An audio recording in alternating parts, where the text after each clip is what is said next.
Petugas kesehatan Cianjur membawa sampel oncom sisa konsumsi ibu dan anak yang tewas diduga akibat keracunan. Sampel oncom akan diuji selama sepekan di Labkesda Bandung, Jawa Barat. Pasca meninggalnya ibu dan anak yang diduga akibat mengkonsumsi olahan oncom di Cianjur, Jawa Barat, petugas medis puskesmas setempat langsung membawa sampel oncom ke Dinas Kesehatan Cianjur untuk dilakukan uji Labkesda di Bandung.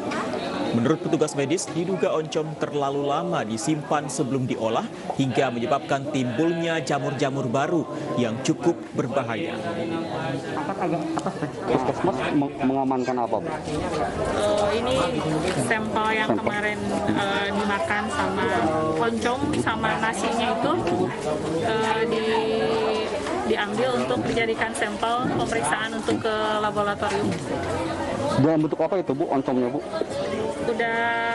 Udah bentuk udah diolah di sangrai, udah disatuin sama nasi kayak gitu. Ditutup gitu ya? Ya, tutup oncom kayak gitu. Nah, Bu, Pakai bumbu-bumbu gitu yang lain.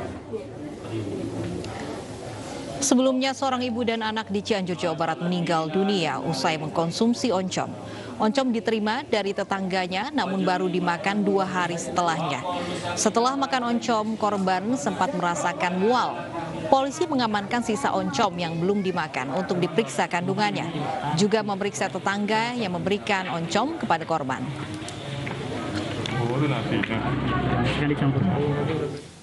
Dan pemirsa, untuk mengetahui manfaat dan efek samping oncom ini sudah bersama kami Ibu Irtia Kiamulail, ahli gizi dan edukator APKAI.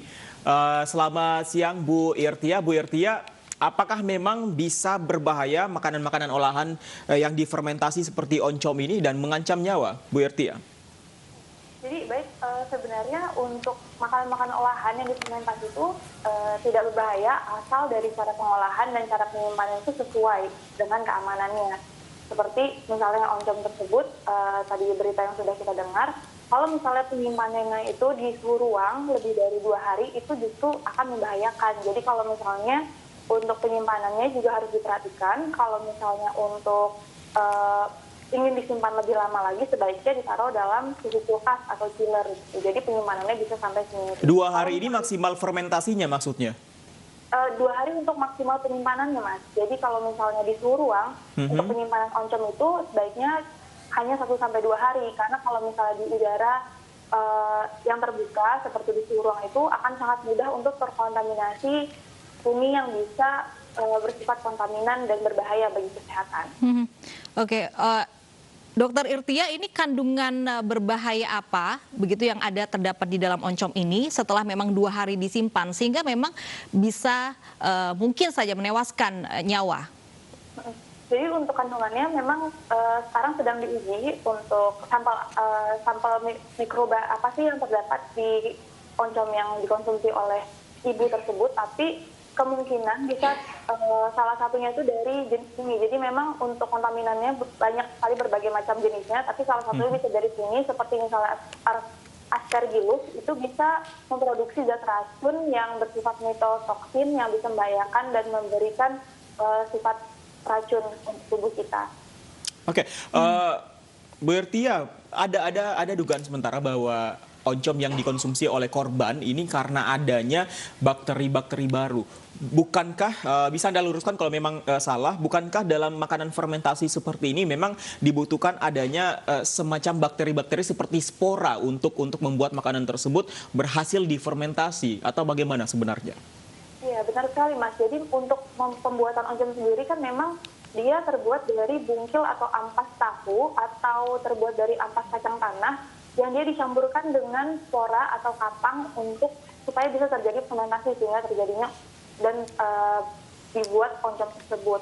Namun ketika cara penyimpanannya yang tidak sesuai, yang tadi lebih dari 1-2 hari, itu bisa menyebabkan kontaminasi dari bakteri yang lain. Jadi di luar dari sifat kapang yang memang diberikan untuk pembuatan oncom tersebut. Kemudian apa ini yang harus diwaspadai terutama ibu-ibu saat akan mengolah oncom?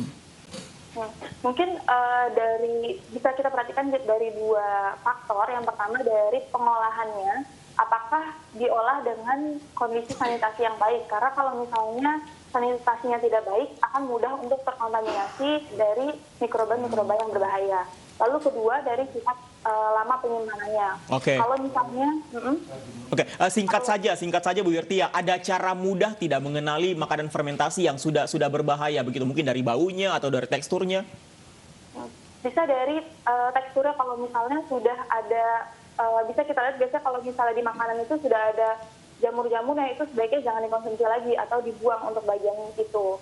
Begitu. Dan dilihat dari cara penyimpanannya, kalau misalnya di suhu ruang itu maksimal 2 hari, itu sebaiknya sebelum 2 hari itu langsung segera dikonsumsi. Kalau misalnya mau lebih dari itu, sebaiknya disimpan di kulkas.